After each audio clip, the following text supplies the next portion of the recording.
Arkadaşlar merhaba.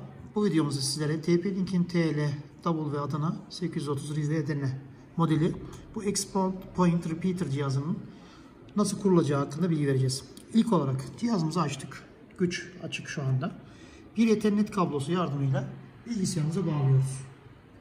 Bilgisayarımıza bir Ethernet kablosu yardımıyla bağlamamız gerekiyor. Kablosu kurulumunda yapılabilir ama sizlere tavsiyem Ethernet kablosu yardımıyla bilgisayarımıza bağlıyoruz. Bilgisayarımıza bağladıktan sonra arkadaşlar şu adresi bakın tplinkextender.net yazdığımızda karşımıza kullanıcı ismi ve şifre ekranı gelecek.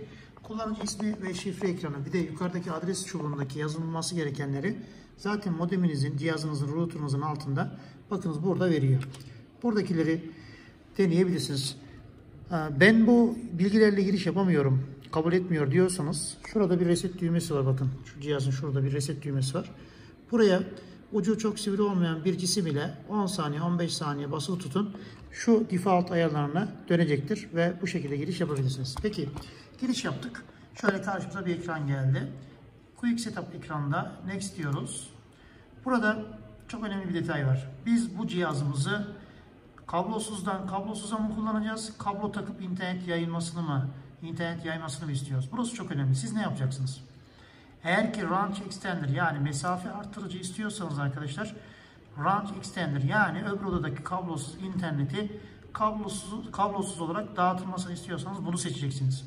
Yok ben ana modemden bir kablo çekip takacaksam diyorsan o zaman da access point seçeceksin.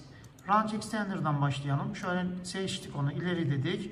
Şu anda etraftaki kablosuz ağlarımızı denetliyor. Bu kablosuz ağlardan ana modem, ana internetinizi bulacak ve ona bağlanacak. Ardından şifresini de girmenizi gerekiyor. İsteyecek sizden şifresini ana modemin. Şu anda zaten burada da yazdığı gibi etraftaki wireless networkleri tarıyor.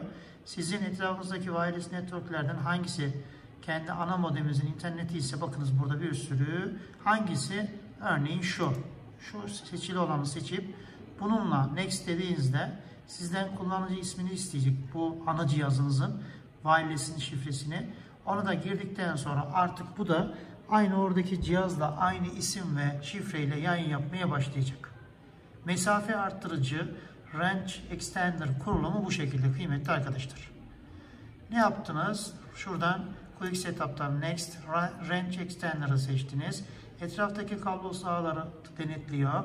Sizinkini bulup seçip ileri geçip şifresini girdikten sonra kaydettiğinizde bu da sizin diğer odadaki modemle aynı isim ve şifreyle ne yapmış olacak?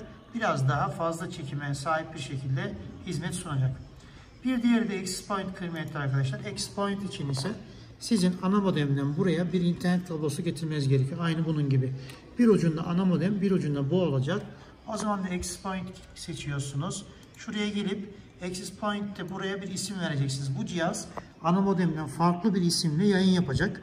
O zaman buraya bir isim verebilirsiniz. İsterseniz aynı ismi de verebilirsiniz. Farklı bir isim ve şifre ayarlarında burada örneğin şu VPA Security'yi seçip sizin internetinizi ikiye bölüyor arkadaşlar. Diğer modemden ayrı olarak ikinci bir isim ve şifreyle yayın yapabilirsiniz. Kablo çekme imkanınız varsa bunu seçmenizi tavsiye ederim. Buradan ismini, şifresini verdikten sonra next deyip kaydettikten sonra artık tek yayın ikiye çıkacak. Bu birinci yayın, diğeri de ikinci yayın olmak üzere ne yapacaksınız? İnternetinizi kullanabileceksiniz kıymetli arkadaşlar. Dediğim gibi arkadaşlar burada iki seçenek var. Siz kablolu getirip kablosuz mu yapacaksınız? Kablosuzdan alıp kablosuz mu yapacaksınız? Ona karar vermeniz gerekiyor. Ondan sonra bu gösterdiğim ayarları da yaptıktan sonra internetinizi kurabilirsiniz. Range Extender'da dikkat edeceğiniz buradaki taradığı wireless modemlerden hangisi sizin modeminizse, ana modeminizse ona bağlanacaksınız. O modemin altındaki orijinal wireless şifresini gireceksiniz ve cihazınızı oradakinden aynı şekilde, aynı isimle, aynı şifreyle ne yapmış oldunuz? Mesafesini arttırıp biraz daha fazla çekmesini sağlamış oldunuz. Arkadaşlar bu cihazın kurulumunda bu şekilde yapabilirsiniz. Kolay gelsin.